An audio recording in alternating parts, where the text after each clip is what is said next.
information should Stephen ministers share with their care receivers?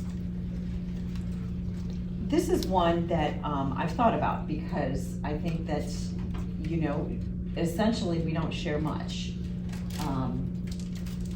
And yet there are times where throughout the relationship, if something comes up that you can relate to, there you've had a similar experience or something, to share is appropriate.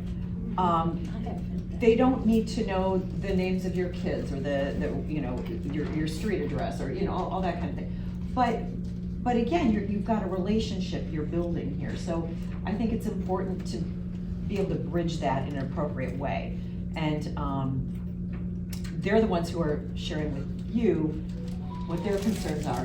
You don't want to share any of your concerns, your personal issues, obviously, with them. But you also have a friendly, you know, back and forth kind of relationship, so you have to make that kind of judgment call, I think. So. The one thing you bear in mind is when you're coming across this, is if you always keep in mind the proper relationship in terms of words between the care receiver and the caregiver, it's a 10-to-1 ratio. They're 10, you 1. Yeah. If you start changing that, you're giving too much weight. Yeah. It's zip it and listen. Yeah, and I would sort of look at defining two kinds of contexts within which information from the caregiver might be given. One would be if the care receiver says, well, what about you? What, you know, have you ever faced this kind of situation? Have you ever dealt with this? And they're sort of trying to get information out of you. And for those of you who have had me in training, you've probably heard this. My guidance on that would be that there's a reason they're asking you that question.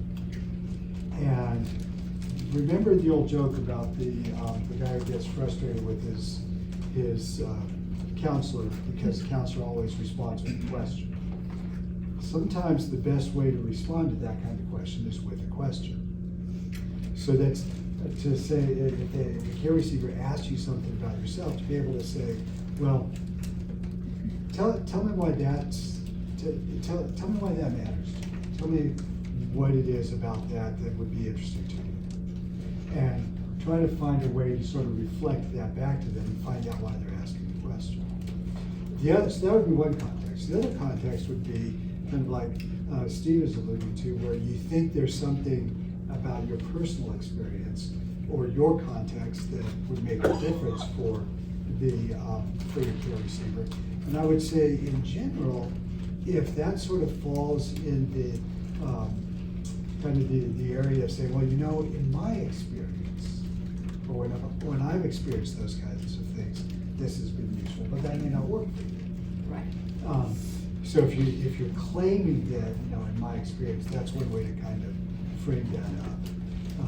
But I would agree with both what Steve and Leanna said, that it really should be very, very minimal. And I think some ask questions just to see kind of what kind of person you are. Like they want to, you know, they might ask a little something just to get to know you as a person, like so they get a little bit more friendly before they open up. So I mean, I would just say use your judgment on that, but don't necessarily overshare.